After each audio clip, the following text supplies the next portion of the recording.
ಪ್ರತಿ ವರ್ಷ 2 ಜೀವಗಳು ಬರೋದು.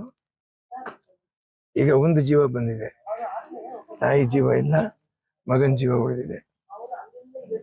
ಪ್ರಜಾಪ್ರಭುತ್ವದ ಇದನ್ನ ಉತ್ಸವ ಅಂತೀವೋ ಹಬ್ಬ ಅಂತೀವೋ ಇವೆಲ್ಲ ಹೇಳಿ ಹೇಳಿ ಹೇಳಿ ಹೇಳಿ ಮಾಧ್ಯಮದವರು ನಮಗೆ ಅರಿವು ಮೂಡಿಸಿದ್ದೀರ.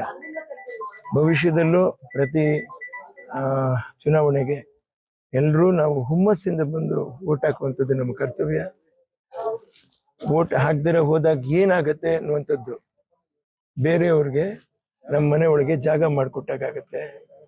ಬೇರೆ ದೇಶಗಳು ಕೂಡ ನಾಳೆ ನಮ್ಮ ದೇಶ ತುಂಬಾ ಬಲಹೀನವಾಗಿ ಹೋಗಿದೆ ಅಂತ ಇಟ್ಬಿಟ್ಟು ಅವ್ರು ನಮ್ಮನ್ನ ಆಕ್ರಮಿಸ್ಕೊಳ್ಳುವಂತ ಪರಿಸ್ಥಿತಿನೋ ಅಥವಾ ಅವ್ರದ್ದೇ ಆದ ಒಂದು ಇಲ್ಲಿ ಏನಾದ್ರೂ ಒಂದು ಸಾಧನೆ ಮಾಡ್ಬೇಕು ಅನ್ನುವಂತ ಒಂದು ಉದ್ದೇಶಗಳಿಂದ ಜನ ಬಂದು ಕೂತ್ಕೊಳ್ಳೋ ಪರಿಸ್ಥಿತಿ ಆಗುತ್ತೆ. ಅವ್ರದ್ದೇ ಪ್ರತಿನಿಧಿಯಾಗಿ ಹೋಗ್ತಾರೆ. ಹಾಗಾದ್ರೆ ನಮ್ಮ ಭಾರತ ದೇಶ ಅನ್ನತಕ್ಕಂಥದಕ್ಕೆ ಮರ್ಯಾದೆ ಇಲ್ದಿರ ಹೋಗ್ಬಿಡುತ್ತೆ. ಅದಕ್ಕೋಸ್ಕರ ನಾವು ಖಂಡಿತ ವೋಟ್ ಮಾಡಲೇಬೇಕು.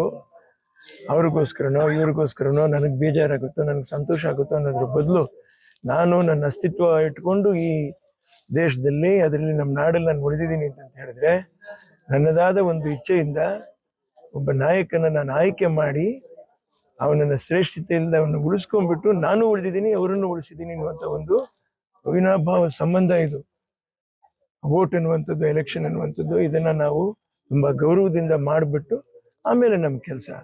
ಮೊದಲು ವೋಟ್ ಮಾಡಿ, ಆಮೇಲೆ ನಿಮ್ಮ ಕರ್ತವ್ಯ ಮಾಡಿ. ಯಾರು ಮಾಡಬೇಕು. ಯುವಕರ ಉತ್ಸಾಹ ಕಡಿಮೆ ಆಗ್ತದೆ ಅಂದ್ರೆ ಟೆಕ್ನಾಲಜಿ ಜಾಸ್ತಿ ಆಗೋಯ್ತು. ಆ ಟೆಕ್ನಾಲಜಿನಲ್ಲಿ ಒಳ್ಳೇದನ್ನ ಜಾಸ್ತಿ ಹೇಳ್ಕೊಡೋದು ಸ್ವಲ್ಪ ಕಡಿಮೆ ಆಗೋಯ್ತು. ಅದರಿಂದ ಆ ಥರ ಪರಿಸ್ಥಿತಿಗಳು ಬರ್ತಾ ಇದೆ. ಅವೆಲ್ಲ ಸ್ವಲ್ಪ ಕಡಿಮೆ ಮಾಡಿಬಿಟ್ಟು ಮನೇಲಿ ತಂದೆ ತಾಯಿ, ಆಮೇಲೆ ಗುರು, ಸ್ಕೂಲ್ಗಳಲ್ಲಿ ಮೇಷ್ಟ್ರುಗಳು ಮಕ್ಕಳಿಗೆ ಒಳ್ಳೇದನ್ನೇ ಹೇಳ್ಕೊಡ್ಬೇಕು. ನೀವು ಟೆಕ್ನಾಲಜಿ ಹೇಳ್ಕೊಡಿ, ನಾವು ಬೇಡ ಅಂತ ಹೇಳಲ್ಲ.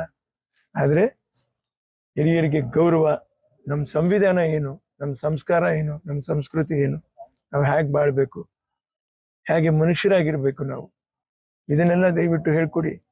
ತಂದೆ ತಾಯಿಗೆ ಗೌರವ ಕೊಡುವಂಥದ್ದು ಹೇಳ್ಕೊಡಿ. ಗುರು ಹಿರಿಯರಿಗೆ ಗೌರವ ಕೊಡುವಂಥದ್ದು ಹೇಳ್ಕೊಡಿ. ಏಕವಚನದಲ್ಲಿ ಮಾತಾಡೋದು, ತಪ್ಪಾಗಿ ನಡ್ಕೊಳ್ಳುವಂಥದ್ದು, ಹೆಣ್ಣು ಮಕ್ಕಳನ್ನ ನೋಡಿದ್ರೆ ಒಂದು ಕೇವಲವಾದ ಭಾವನೆ, ಅಸಡ್ಡೆ ಭಾವನೆ ಬರುವಂಥದ್ದು, ಇವು ಯಾವುದು ನಮ್ಮ ಯುವಕರಲ್ಲಿ ಬರಬಾರ್ದು. ಅದರಲ್ಲೂ ನಾವು ಕನ್ನಡಿಗರು, ಕರ್ನಾಟಕಕ್ಕೆ ಒಂದು ಬೇರೆನೇ ಒಂದು ಗೌರವ ಇದೆ.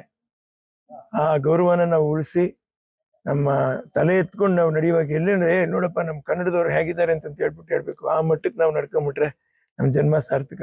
ಕನ್ನಡದವರು ಬೇರೆ ಯಾರು ಅಲ್ಲ, ಭಾರತೀಯರಲ್ಲಿ ನಾವು ಒಬ್ಬರಾಗಿದ್ದೀವಿ. ಹಾಗಾಗಿ ಜೈ ಹಿಂದ್, ಜೈ ಕರ್ನಾಟಕ. ಮತ್ತೆ